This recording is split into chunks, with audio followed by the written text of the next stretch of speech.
Today, America has $39 trillion in debt. And you're like, well, who cares? Well, the problem is this, the interest rate, which is about 5%. Because in order to get the Federal Reserve, these private banks, to lend you the money, you have to give them an interest rate. Otherwise, why would they lend you the money, right? So in other words, 5% means that the US government has to pay the Federal Reserve about $2 trillion a year. Where's it going to get $2 trillion a year? It has to borrow more money from the Federal Reserve. All right, so this system is really, really unstable. So now your problem is like, how do I solve this problem? You solve this problem by getting more people to buy US Treasuries. So you can get governments to buy US Treasuries, including the Chinese government, the Japanese government, the UK government, okay? And that's what's been happening. The problem is they only have a certain amount of money they can borrow. So how do you get rid of this problem? You get rid of this problem by getting more people to buy US Treasuries. And who are these people? Everyone in the world. You, me, everyone in the world. Okay? This is what we call retail. So previously, it was only institutions that want to buy US Treasuries. And what the strategy now is to get everyone to buy US Treasuries. How? You create a new financial mechanism called stablecoins. And the two most popular stablecoins are something called Tether and Circle. And the idea is very simple.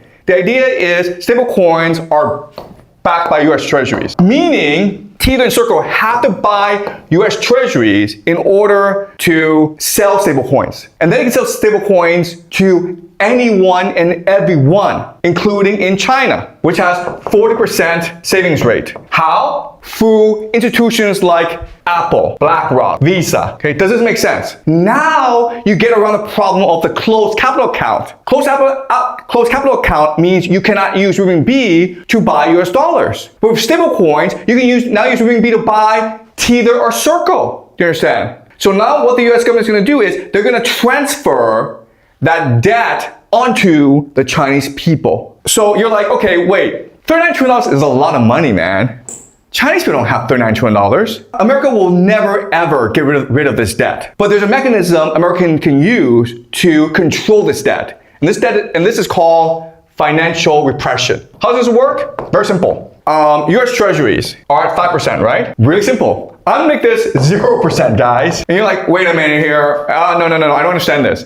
If it's at 0%, I'm not gonna buy US Treasuries. The solution is, I'll make you buy it, guys. I force you to buy it. How do I force you to buy it? By passing laws called the Genius Act and the Clarity Act, which compels stablecoins to use US Treasuries as the basis of their digital currency. And again, remember, if you're Chinese, if you can keep renminbi at 5% a year or US dollar at 0% a year, what do you choose? You choose the US dollar at 0% a year. Does that make sense, guys? So that's the solution, financial repression, where I drop the interest rate of US Treasuries to nothing, in which case inflation will destroy the debt over 50 years, and I force people to buy it by passing laws that force companies to back the digital currency with US Treasuries, forcing them to buy US Treasuries. And why do they want to do this? Because now they can access a Chinese consumer. They can sell digital currency to Chinese consumers. That's the grand plan. And you're like, okay, wait a minute here. Why would China agree to such a stupid deal? Well, there are actually lots of reasons, okay? The first major reason is Taiwan.